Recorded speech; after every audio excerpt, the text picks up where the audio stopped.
kitu ambacho katika misingi ya kutengeneza mahali ambapo pamepoharibika, lazima mwanaume amuonye mke wake, kwa sababu mke wake ameenda kinyume. Wakati anaenda kwenye ibada, unaweza kukuta ameacha watoto wadogo nyuma, ambao ni wadogo, wanahitaji kupikiwa, wanahitaji kufanya hivi. Na kama unavyojua ibada za sasa hivi, mama akitaka kwenda ibadani ananyenyua watoto wake wote, anaelekea nao ibadani. Kumbuka, ibadani kule hakuna sufuria la kupikia, hakuna dumu la kuchotea maji,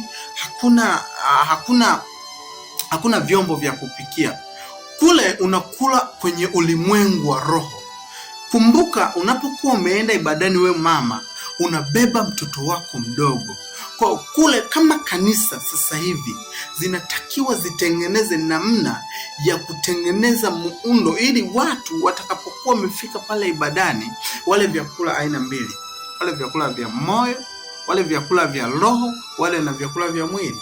Sababu mtu anapokuwa amembeba mtoto mdogo kwenda naye kanisani, alafu kanisa likaanza saa 3 ya asubuhi mpaka saa 10 ya jioni, ina maana imechukua muda mrefu.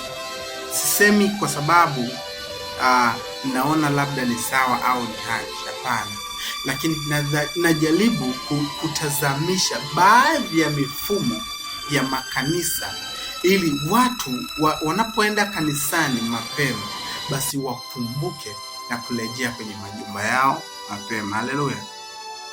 Na kupitia sadaka, zile sadaka ambazo zinafanya nyumba zipalangane, unakuta mama alikuwa na amepewa shilingi 5,000, na sadaka yetu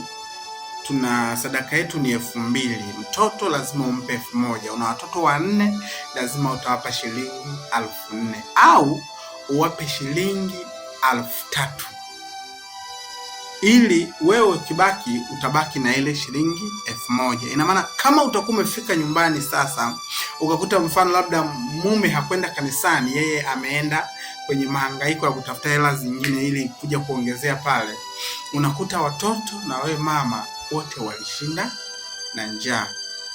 Kwa sababu kwenye ulimwengu wa roho huwezi kufananisha na mtoto, kwa sababu mtoto hawezi kuingia kwenye ulimwengu wa roho.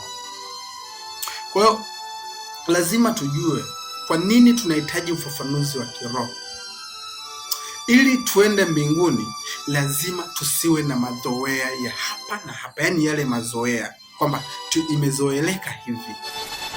Hapana, lazima tujue ni namna gani tunaitetea Injili ili kuifikisha mahali ambapo inapohitajika. Na ndio maana nilikuwa naangalia kitu kimoja jana, nchi ya Kenya, naambiwa kuna Yesu ambaye alitokea anajiita Yesu. Ni kwa nini? Ni kwa sababu dunia ya leo tulionayo ilishafika mwisho, yaani haiko karibu. Na ndio maana makanisa mengi ukiyatazama yako katika mifumo ya kupiga pesa, yaani hayako tena kiroho, hapana, yako kwenye mifumo ya utafutaji wa pesa. Na ukiona kanisa linafikia kwenye upande wa kutafuta pesa, ina maana kanisa hilo sio mbaya, hapana, lakini ni namna ya kufanya kanisa liendelee kupata pesa. Sasa litakalia kupata pesa afu litasahau ufalme wa Mungu, kitu ambacho kwa watumishi ni hatari sana, kitu ambacho kwa watu waliookoka ni hatari sana, kitu ambacho kwa mtu anayemtegemea Mungu ni hatari sana. Kwa mimi nipende kukwambia kitu kimoja, lazima ujue ya kwamba muda wa kutoka ibadani ni saa ngapi, na muda wa kumwandalia mume wako ni saa ngapi, na muda wa kumwandalia wewe mwanaume, muda wa kumwandalia mke wako ni saa ngapi. Kabla hujatoka ibadani, lazima ujue kwamba kabla hujaenda ibadani ndio siku ambayo unaiandaa ibada kwa ajili ya ibada kesho.